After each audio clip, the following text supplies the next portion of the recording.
Hello dear viewers, मैं हूं doctor Mohammad Noor Alam Khan. दोस्तों, आज मैं एक क्वेश्चन का जवाब लेके आपके पास आया हूं, क्योंकि बहुत से लोगों ने मुझसे पूछा कि दौरे, चाहे बड़ा हो चाहे छोटा हो या न्यूबॉर्न बच्चा हो, दौरे क्यों आते हैं, क्या वजह होती है इससे दौरे आते हैं। आज की वीडियो में दोस्तों मैं इस पूरी जो घटना है इसको मैं कवर करूंगा। क्यों दौरे आते हैं, इसके क्या क्या वजह हो सकती है और ऐसा क्या हो जाता है ब्रेन में जिसकी वजह से दौरे स्टार्ट हो जाते हैं। तो आइए स्टार्ट करते हैं आज की वीडियो।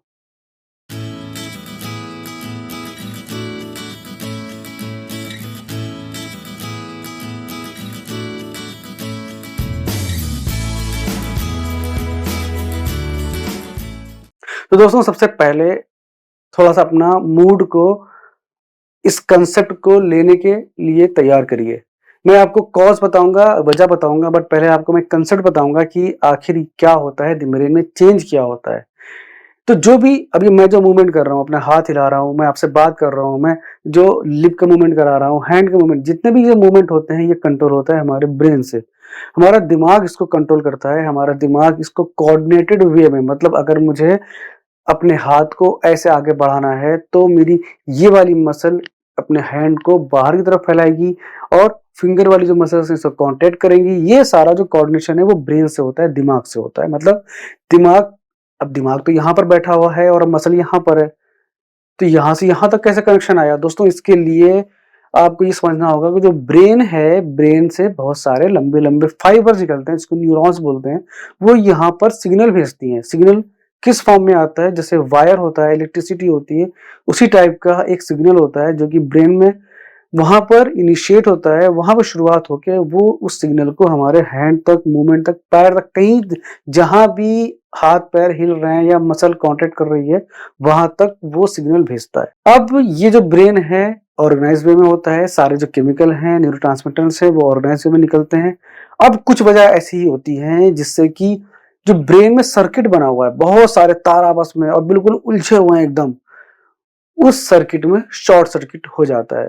शॉर्ट सर्किट का मतलब कि जो सिग्नल्स हैं वो आपस में टकरा गए या कहीं से अपने आप स्पार्क, समझते हैं स्पार्क, जैसे तो कहीं वायरिंग है, अपने आप वहां पे चिंगारी होना स्टार्ट हो गई, अपने आप वहां पे स्पार्क होना स्टार्ट हो गया। वैसे ही ब्रेन में बहुत सारे ऐसे जो सिग्नल्स हैं, जो है बहुत सारे ऐसे जो कनेक्शंस हैं, सिनेप्स हैं जिसको हम बोलते हैं, तार जुड़े हुए हैं, वहां पर स्पार्क होने लगता है, वहां पर अपने आप इलेक्ट्रिकल एक्टिविटी होने लगती है, जिसकी वजह से वो इलेक्ट्रिकल एक्टिविटी आगे के जो नर्व फाइबर्स हैं वहां पर जाते हैं, उससे बॉडी के डिफरेंट पार्ट में जाता है। डिफरेंट पार्ट में अगर दोनों तरफ से, ब्रेन के दोनों साइड से जा रहा है तो हाथ पैर ऐसे ऐसे हिलते हैं, अगर एक साइड में जा रहा है तो ऐसे ऐसे ऐसे झटके आते हैं। मतलब एक तरफ का भी हो सकता है, दो तरफ का भी हो सकता है हाथ पैर ना हिले, सिर्फ बच्चे का मुंह हिले, या फिर हो सकता है बच्चे की सिर्फ आंखें ऊपर चढ़े। ऐसे बहुत सारे मूवमेंट हो सकते हैं। सिर्फ हाथ ऐसे ऐसे हिल रहा है, ये भी सीजर से, सिर्फ सर हिल रहा है, ये भी सीजर से, और चारों हाथ पैर हिल रहे हैं, ये भी सीजर यानी कि दौरे हैं। आप समझिए कंसेप्ट। अब इसका रीजन मैं आपको बताता हूं। अगर आप न्यूबॉर्न बच्चे के बारे में बात करें तो आप वीडियो को पूरा देखिएगा। पहले मैं न्यूबॉर्न बताऊंगा, फिर बच्चों और बड़ों में बताऊंगा। तो आपको बच्चों और बड़ों का देखना है तो वीडियो थोड़ा सा स्किप करके आगे का देख लीजिए, अदरवाइज आप इस वीडियो को कंटिन्यू रखिए। तो न्यूबॉर्न बच्चे में बात करें, जो कि नर्सरी में एडमिशन का एक बहुत ही इंपॉर्टेंट रीजन होता है, बच्चे में दौरे आ जाना, सीजर आ जाना। तो दोस्तों, जो सबसे कॉमन वजह है वो है ग्लूकोज का कम हो जाना। ग्लूकोज कम कब हो सकता है? बच्चा डिलीवर किया, माँ अभी लेबर रूम में है या फिर ओटी में है, बच्चा बाहर आ चुका है बट अभी उसको फीड नहीं दिया गया, बच्चे के जो ग्लूकोज के लेवल हैं वो कम होते जाते हैं। जहां आपने 2-4 घंटे डिले किया फीड को, बच्चे के ग्लूकोज कम हो गए और ग्लूकोज कम होने की वजह से बच्चे के दिमाग में दौरे आ गए, सीजर आ गए। तो सबसे कॉमन वजह ये है। दूसरा वजह ये है बच्चे में कैल्शियम की कमी। बहुत सी वजह से हो सकता है कैल्शियम, वो तो एक अलग टॉपिक हो गया। तो कैल्शियम की कमी और ग्लूकोज कमी, ये एक बहुत कॉमन वजह है। तीसरी वजह दोस्तों होती है बच्चे का पैदा होकर ना रोना। बच्चा पैदा होकर ना रोना, उसके क्या क्या कॉम्प्लिकेशन हो सकते हैं, क्या क्या उससे बच्चे को प्रॉब्लम हो सकती है, उस पर मैं वीडियो बना चुका हूँ। आप ऊपर जाइए, ऊपर वीडियो आपको लिंक मिल जाएगा, या फिर आप डिस्क्रिप्शन में जाइए, वहां पे आपको लिंक मिल जाएगा। तो दोस्तों, ये 3 वजह हो गई जो कि कॉमनली देखी जाती हैं। इसके अलावा और भी बहुत सारी वजह हो सकती हैं, जैसे कि बच्चे का पैदाइशी इन्फेक्शन हो जाना ब्रेन में, जिसे हम मेनिंजाइटिस बोलते हैं, या फिर वायरल इंसेफेलाइटिस हो जाए। बच्चे, हालांकि ये न्यूबॉर्न बच्चे जो हैं उनमें रेयर है, उनमें कम होता है, बट पाया गया है। इसके अलावा बच्चे में आनुवंशिक जो मेटाबॉलिक प्रॉब्लम है, जैसे कि बच्चे को ग्लाइकोजन स्टोरेज डिजीज है, बच्चे को गैलेक्टोसीमिया है, ये सब बीमारियां जो होती हैं इनमें भी दौरे आ सकते हैं।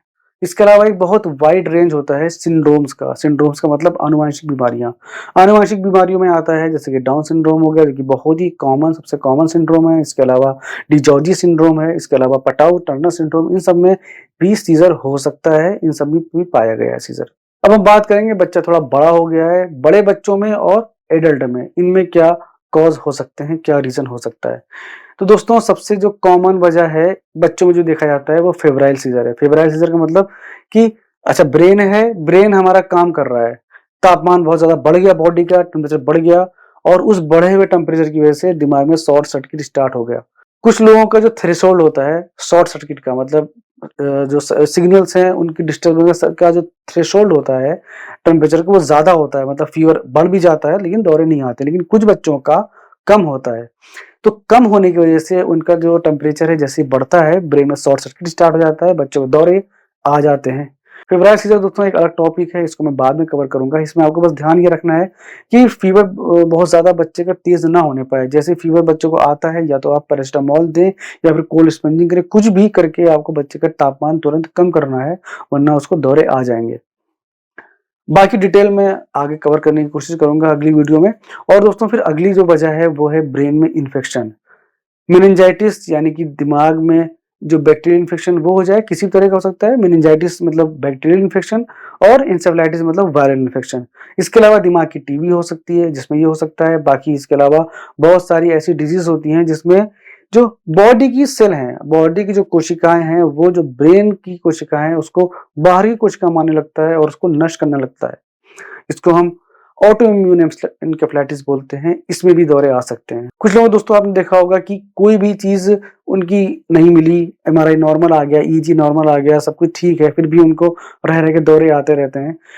तो दोस्तों इसकी वजह ज्यादातर जेनेटिक एपिलेप्सी यानी कि अनुवांशिक जो दौरे की बीमारी है वो होती है। इसमें कोई भी जो किसी तरह का इन्फेक्शन या किसी तरह का प्रॉब्लम ब्रेन में नहीं मिलती है। इसमें जो प्रॉब्लम है वो इंटरनल होती है, केमिकल की प्रॉब्लम है, मतलब तार ही खराब है। कहने का मतलब ये, ब्रेन में जो सर्किट बना हुआ है उसके तार ही खराब है, तार में ही कुछ अनुवांशिक डिफेक्ट है जिसकी वजह से वहां पर शॉर्ट सर्किट होता रहता है। और कुछ लोगों में दौरे की वजह हो जाती है ट्रॉमा, या फिर कहीं कोई चोट लग गई हो, कभी कोई सर्जरी हुई हो ब्रेन की, या ब्रेन में किसी और तरह का कोई इलनेस हुई हो पहले जिसकी वजह से बच्चों में या बड़ों में बच्चा ठीक हो गया, जो उसको ब्रेन में मानी थक्का जम गया खून का, या गिर गया, कभी चोट लग गई या कभी सर्जरी हुई है, उस टाइम तो ठीक हो गया, बट कुछ दिन के बाद आपने देखा, महीने के भर के बाद, साल भर के बाद कि दौरे स्टार्ट हो गए।